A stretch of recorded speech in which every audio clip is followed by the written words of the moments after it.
যদি নেন আমি দিয়ে দেব।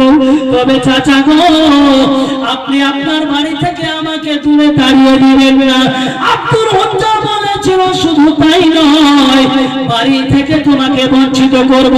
শুধু তাই নয়, আব্দুল হজ্জা শহরে এই তোমার যে পরনীয় পোশাকে যা কাপড় তুমি পরে রয়েছ, এক এক করে সব কাপড় আমি তোমার খুলে দেব। আব্দুল হজ্জা সাবালক ছেলে, চাচা যখন মুসলমান, তার সর্ব শরীর থেকে আস্তে আস্তে কাপড়গুলি খুলতে লেগেছে। আব্দুল হজ্জা শেষ পর্যন্ত লুঙ্গিতে হাত দিয়েছে। চাচাকে বলছে, চাচা চাচা দয়া করে আপনি আমার লুঙ্গিটা খুলে দিবেন না চাচা, আমি একজন সাবালক ছেলে, এই লুঙ্গিটা যদি আপনি খুলে দেন আমি কোথায় গিয়ে কার কাছে দাঁড়াবো? আব্দুল হজ্জার বেরাদার, আব্দুল হজ্জার চাচার মায়া হলো না, দয়া হলো না। চাচা হয়ে বেরাদার ভাস্তার লুঙ্গিটা পর্যন্ত খুলে নিয়েছে। মুসলমান কে ছিলেন তারা গো? এই ইসলামকে আমরা কতটুকু চিনতে পারলাম? এই ইসলামের জন্য আমরা কি করলাম? বেরাদার আব্দুল হজ্জা করছেন কি? দুইখানা হাত দিয়ে বেরাদার সামনের জায়গাটাকে ঢাকিয়ে নিয়েছে। দুইখানা হাত দিয়ে আব্দুল হজ্জা বেরাদার গুপ্তঙ্গ সরঙ্গা হাতে হাত দিয়েছে। যেখানে তার মাজার নানার বাড়িতে থাকতো, আব্দুল হজ্জা বেরাদার মা মা বলে চিৎকার করতে করতে নানার বাড়ির দিকে রাস্তা নিয়েছে। আব্দুল হজ্জার আওয়াজ শুনে মুসলমান বেরাদার তিনার মা বের হয়েছে রে। জনম দুঃখী মা, দুঃখ দেয়নি মা। ছেলের অবস্থা দেখে মা চোখে দেখতে পারেনি, সঙ্গে সঙ্গে মা একটা চাদর ফেলে দিয়েছে আর নিজের ছেলে আব্দুল হজ্জাকে বেরাদার মুখে জড়িয়ে ধরেছে। মুসলমান আব্দুল হজ্জার মা বলেছিল, ও বেটা হজ্জা রে, তোমার চাচা তোমাকে এত লালন পালন এত কষ্ট করে লালন পালন করলো, আজকে তারপরেও তোমার চাচা তোমার সঙ্গে এই ব্যবহার করলো কেন? আব্দুল হজ্জা বলেছিল, মা আমার অপরাধ শুধু একটাই যে আমি বিশ্বনবীর কলমা পড়ে মুসলমান হয়ে গেছি।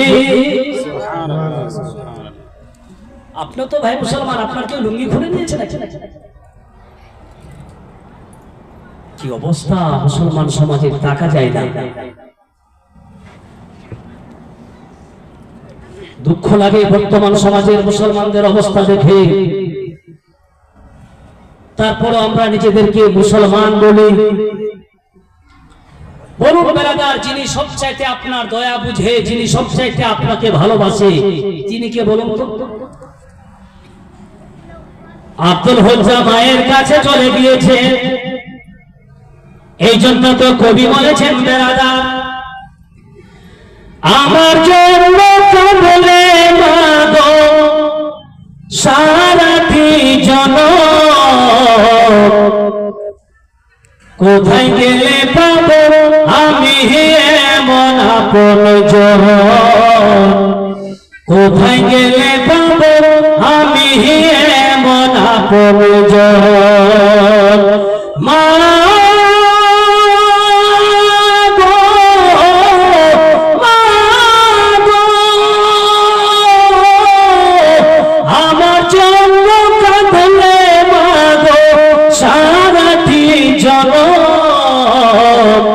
কোথায় গেলে পাবো আমি এমন আপন জন, কোথায় গেলে পাবো আমি এমন আপন জন। চলে বলে সুবহানাল্লাহ সুবহানাল্লাহ।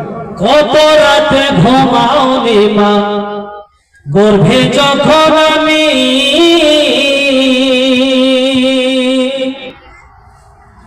কত কষ্ট করে 6 মাস জানে অন্তর যাবে। জোরে বলে। আচ্ছা আপনার মাকে ভালো লেগে যাচ্ছে। মহব্বতে বলেন না ইয়া রাসূলুল্লাহ, ইয়া রাসূলুল্লাহ। কত রাতে ঘুমাওনি মা গর্ভে যখন আমি, কত কষ্ট করে ছমাহা জানে অন্তর জানে, আমার চোখের পানি দেখে মা প্রিয়া মা, আমার মুখের হাসি দেখে কাটিয়েছ সারা জন, কোথায় গেলে পাবো আমি এমন আপনজন, কোথায় গেলে পাবো আমি এমন আপনজন, ভুখের মানিকে যখন দূর দেশে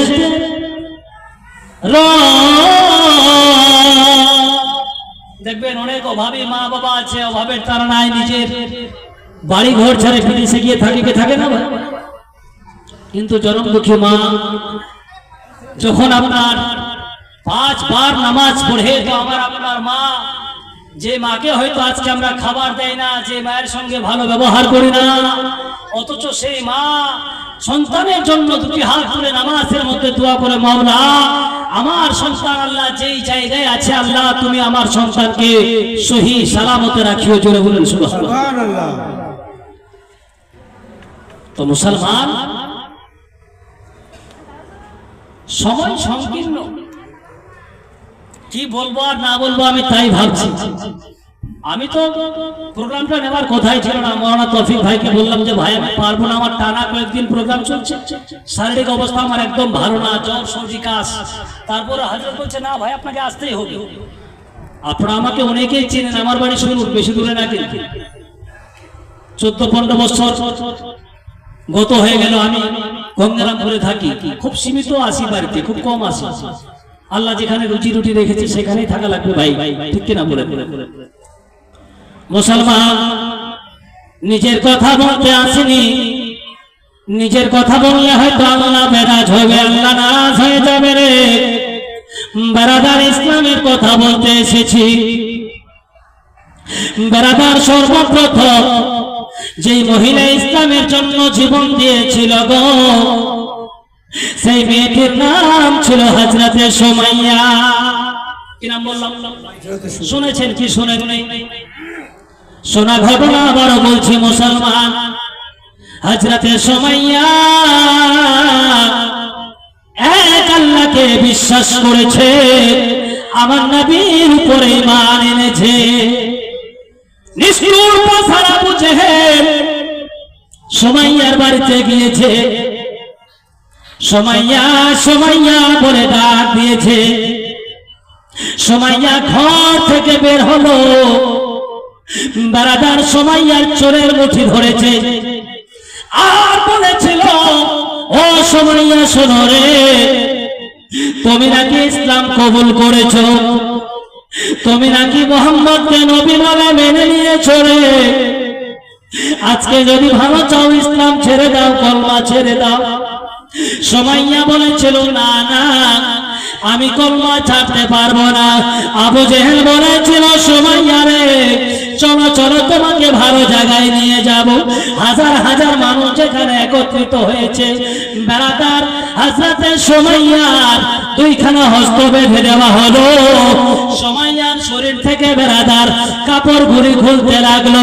সুমাইয়া বলেছিল, আল্লাহ আমার কি অপরাধ, ওগো আমার আল্লাহ তোমাকে আল্লাহ বলে মেনে নিয়েছি, ওগো আমার আল্লাহ তোমার হাবিবকে হাবিব বলে মেনে নিয়েছি, এটাই হলো আমার অপরাধ।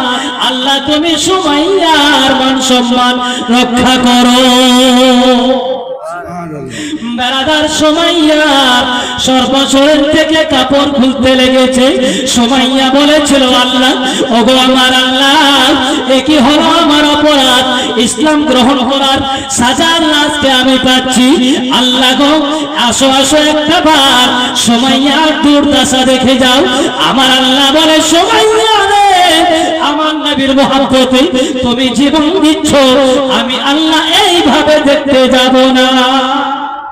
আমার আল্লাহ বলে জিবরিল শুনো রে, আমার নবীর মহব্বতে জীবন দিচ্ছে সুমাইয়া, সুমাইয়া আমাকে দাওয়াত দিয়েছে দেখার জন্য। ও জিবরিল আমি কেমন করে যাব খালি হাতে? ও জিবরিল শোনো রে, তুমি জান্নাত সঙ্গে নাও রে, সুমাইয়ার সামনে তুমি জান্নাত ধরবে। বেরাদার সুমাইয়ার সামনে আল্লাহর ফেরেশতা জিবরিল আমিন বেরাদার জান্নাত ধরেছে। নিষ্ঠুর পাষাণ আবু জেহেল বেরাদার বল্লম দিয়ে সুমাইয়ার তল পেটে এমন আঘাত করেছে, এক আঘাতে আমার সুমাইয়া বেরাদার দুনিয়া ছেড়ে চলে গেছে।